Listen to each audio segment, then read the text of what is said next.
بسم الله الرحمن الرحيم.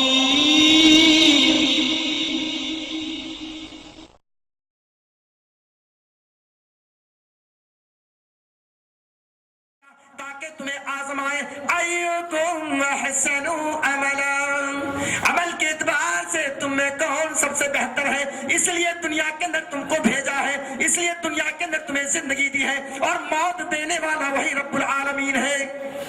تو معلوم یہ ہوا رب نے یہ پیغام دیا کہ انسانوں ہم نے تمہیں پیدا کیا ہے، کوئی تمہیں پیدا کرنے والا دوسرا نہیں، موت زندگی کا مالک میں ہوں، اور عبادت کے قابل میری ذات ہے، میرے علاوہ کوئی عبادت کے لائق نہیں۔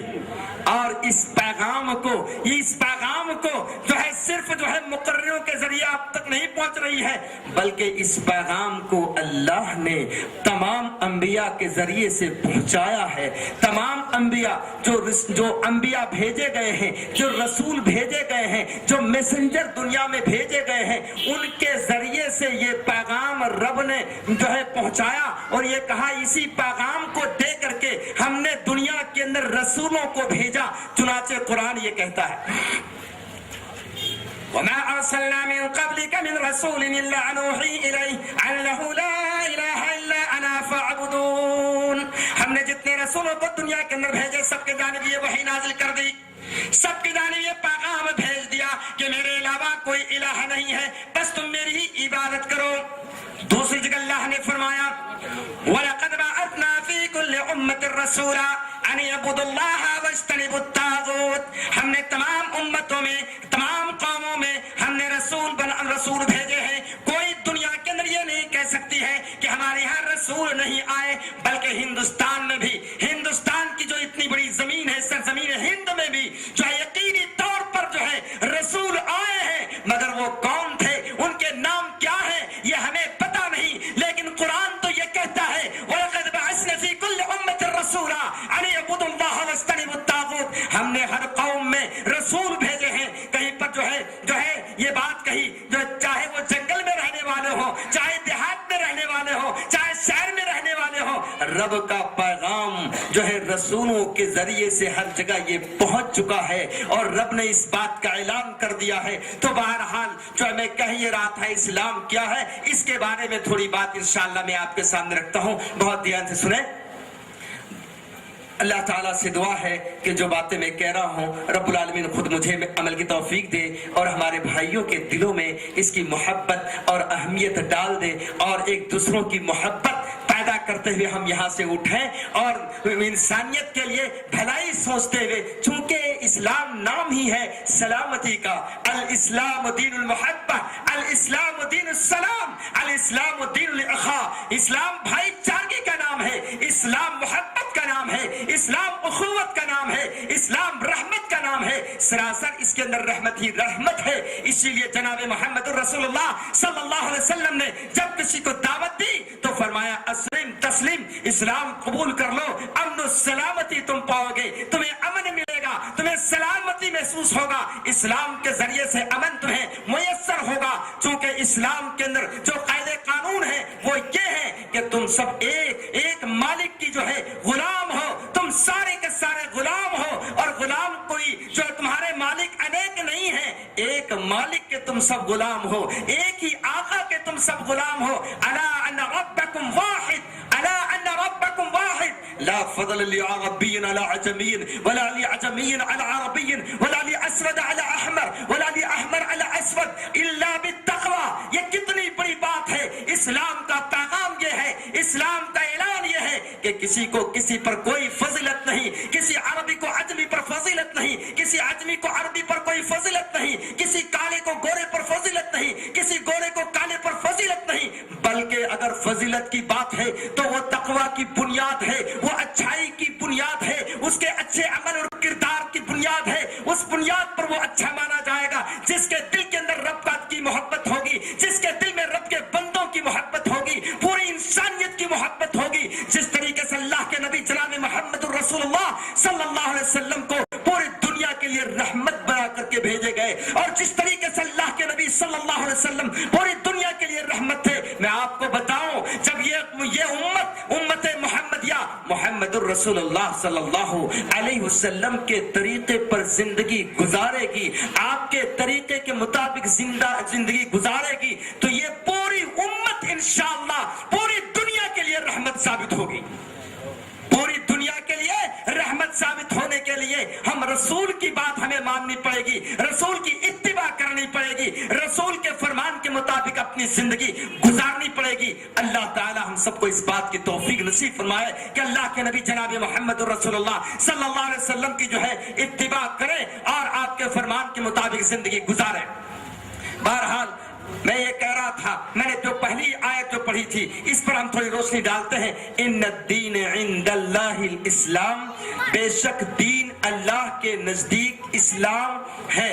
اسلام اللہ کے نزدیک قابل قبول دین ہے.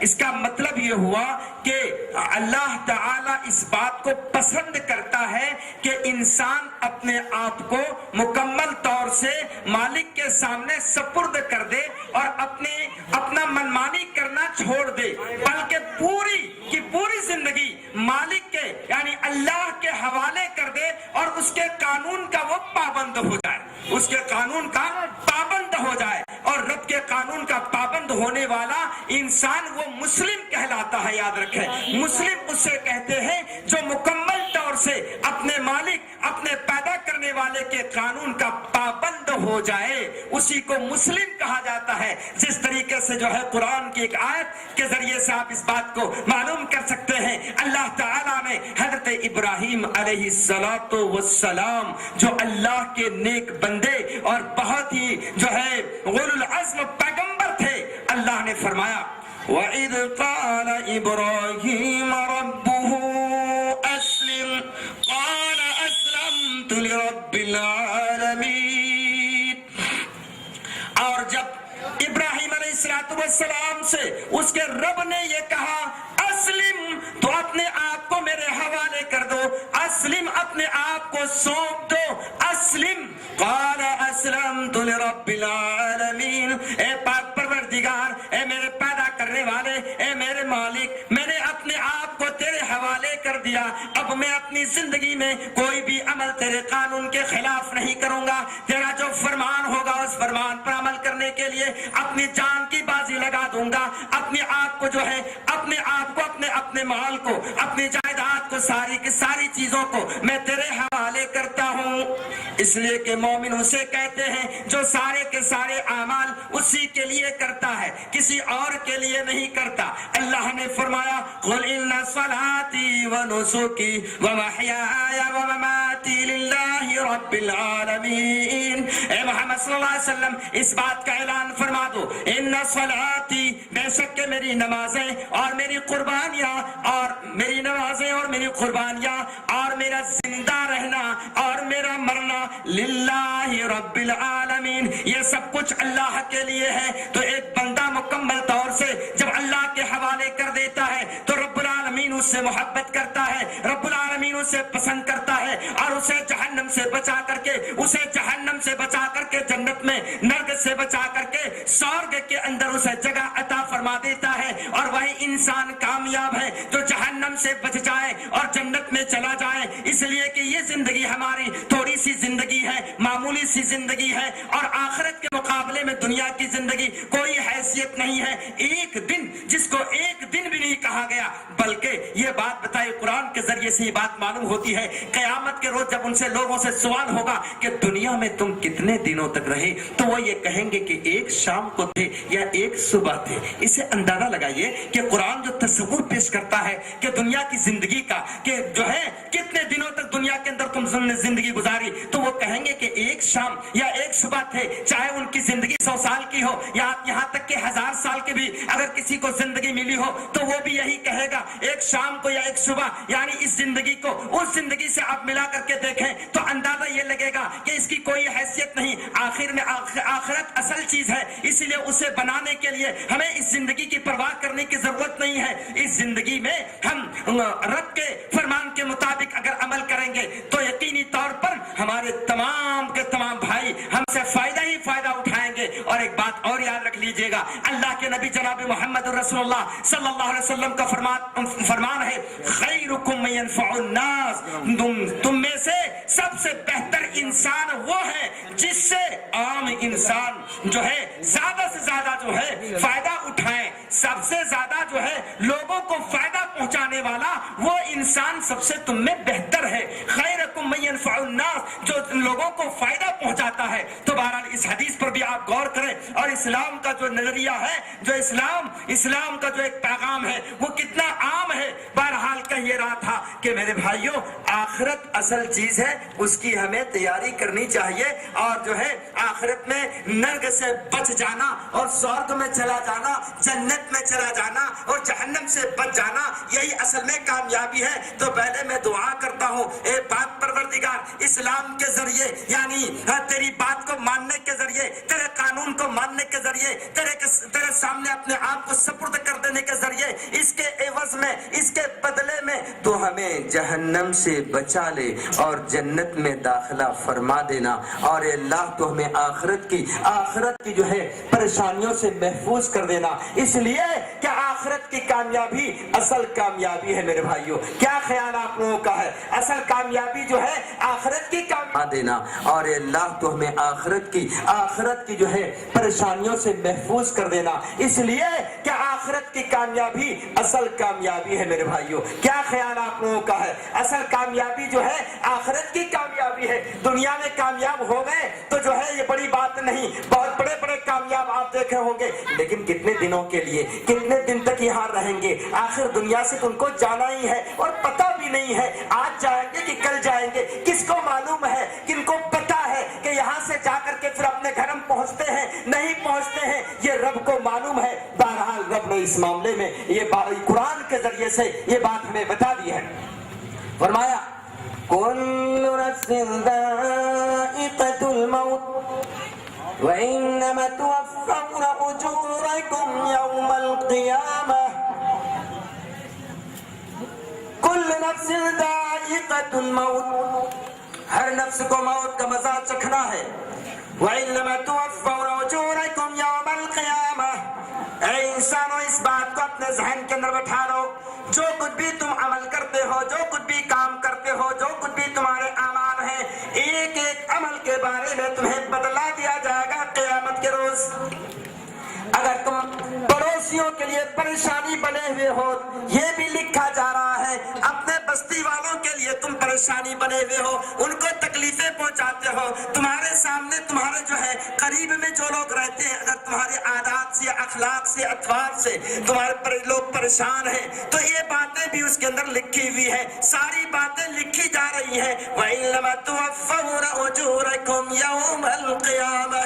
پورا تمہیں بدلا دیا جائے گا قیامت کے روز. ایک انسان کے ذہن میں اگر یہ بات آ جائے تو یقینی طور پر نہ وہ اپنے بھائیوں کو تکلیف پہنچائے گا، نہ پڑوسی کو تکلیف پہنچائے گا، نہ ملک میں رہنے والوں کو تکلیف پہنچائے گا. ان کو اپنا بھائی سمجھ کر کے معافی کا اعلان کر دے گا اور کہے گا کہ تم نے تو مجھے تکلیف پہنچائی مگر میں تمہیں معاف کرتا ہوں، اس لیے کہ تم انجان ہو. مالک نے ہمیں سمجھ بوجھ دی ہے اور ہمارے ذہن کے اندر جو ہے اس بات کو بٹھا دیا کہ تم بھی تو ہمارے جو ہے ماں باپ کے اولاد ہی میں سے ہو. تو بہرحال اللہ نے فرمایا وَإِنَّمَا تُوَفَّوْنَ أُجُورَكُمْ يَوْمَ الْقِيَامَةِ. اور تمہیں پورا بدلہ دیا جائے گا قیامت کے روز. فَمَنْ زُحْزِحَ عَنِ النَّارِ.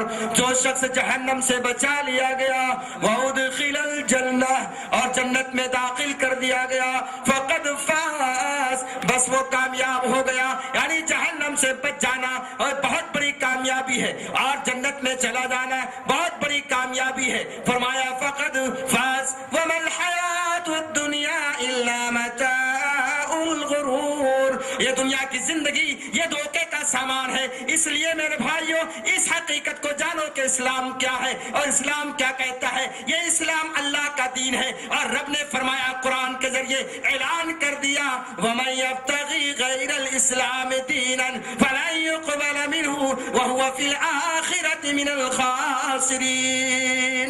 اور جو کوئی اسلام کے علاوہ, چونکہ اسلام کا معنی ہے مطلب یہ ہے کہ مالک کے سامنے اپنے آپ کو سپرد کر دینا.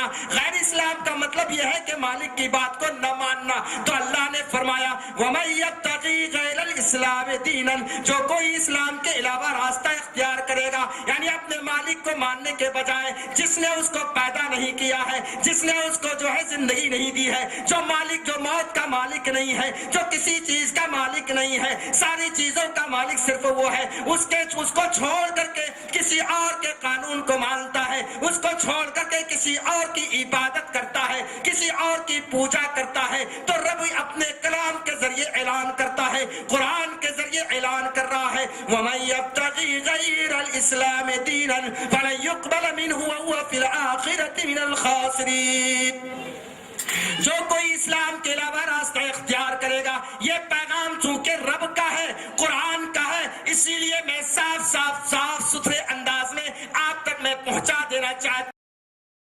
خوف ہے تو اس رب کا خوف ہے جو موت و زندگی کا مالک ہے, جس نے ہمیں زندگی عطا فرمائی ہے. ہمارے لیے یہ ضروری ہے کہ صحیح اندازے میں اور صحیح طریقے سے ہم رب کے پیغام کو آپ تک پہنچا دیں. تو رب نے یہ بات کہی ہے, اگر اس حقیقت کو میں آپ کے سامنے بیان نہ کروں تو رب العالمین ہم سے ناراض ہوگا کہ تم نے تو ملی جلی بات کہہ کر کے تم نے میری بات کو نہیں کہی ہے, میرے فرمان کو لوگوں تک پہنچایا نہیں ہے. اسی لیے میں اس فرمان کو پہنچا رہا ہوں. رب کے کلام کو کھول کر کے دیکھیں, رب نے فرمایا وَمَن يَبْتَغِي غَيْرَ الْإِسْلَامِ دِينًا, جو اسلام کے علاوہ راستہ اختیار کرے گا فَلَن يُقْبَلَ مِنْهُ, وہ رب العالمین اس کو قبول نہیں کرے گا. وَفِي الْآخِرَةِ مِنَ الْخَاسِرِينَ, اور آخرت میں یعنی مرنے کے بعد دوبارہ جو زندگی ملے گی, یعنی جس کو ہم آخرت کہتے ہیں, اس دن جو ہے وہ کامیاب نہیں ہوگا, وہ نقصان اٹھانے والا ہوگا. تو رب نے یہ پیغام دیا ہے کہ قرآن کے اوپر تم ایمان لے آؤ, اللہ کے اوپر ایمان لے آؤ, رسول پر ایمان لے آؤ, اسلام کے ارکان کو تسلیم کر لو.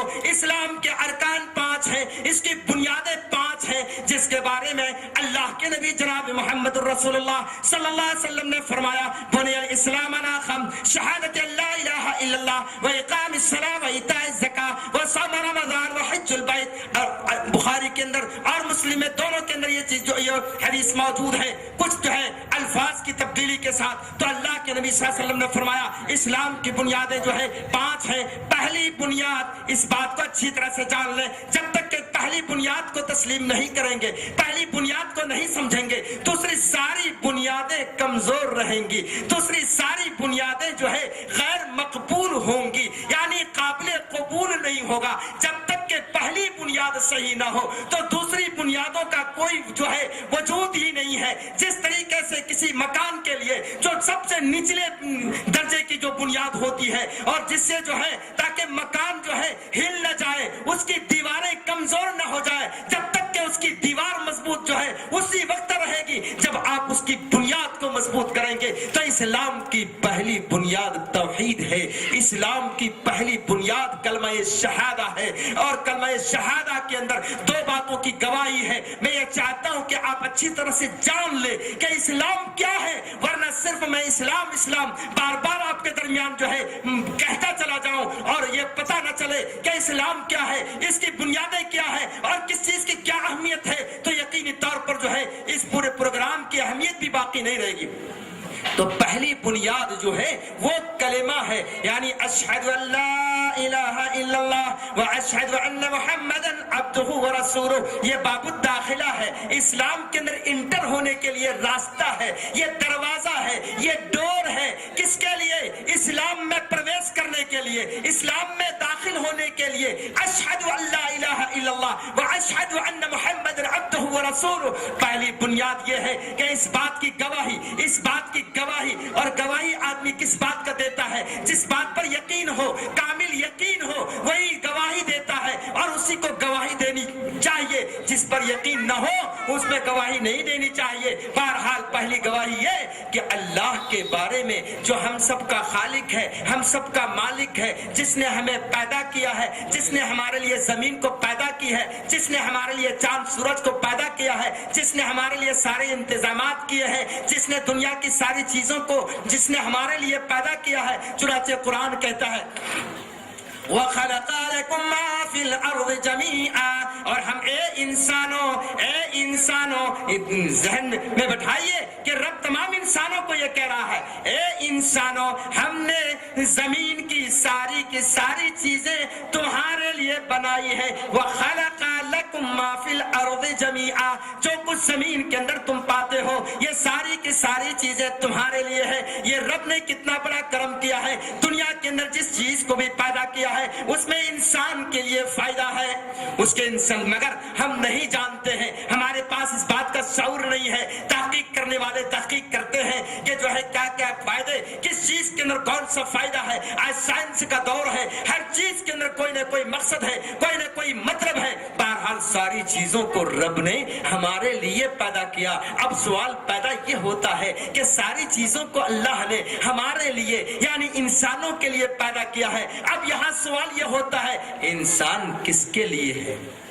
ساری چیزوں کو رب نے انسانوں کے لیے پیدا کیا ہے, انسان کس کے لیے ہے, انسان کس کے لیے ہے. تو رب خود یہ کہتا ہے, ہم اپنی بات نہیں کہیں گے, جو بات کہیں گے قرآن کے ذریعے یا محمد رسول اللہ صلی اللہ علیہ وسلم کے فرمان کے ذریعے. رب نے یہ فرمایا وَمَا خَلَقْتُ الْجِنَّ وَالْإِنسَ إِلَّا لِيَعْبُدُونَ, ہم نے جنوں اور انسانوں کو اس لیے پیدا کیا تاکہ ہماری پوجا کرے, ہماری ہی عبادت کرے, ہمارے علاوہ کسی اور کی عبادت نہ کرے. اسی لیے ہم نے تمہیں پیدا کیا ہے. ہمارا منشا تمہارے پیدا کرنے کا یہ ہے کہ تاکہ تم ہمارے حکموں کے تحت چلو, ہمارے قانون کی پابندی کرو, ہمارے حکموں کے تحت تم اپنی زندگی کو گزارو. وَمَا خَلَقْتُ الْجِنَّ وَالْإِنسَ إِلَّا لِيَعْبُدُونَ. اسی طرح اللہ نے ایک جگہ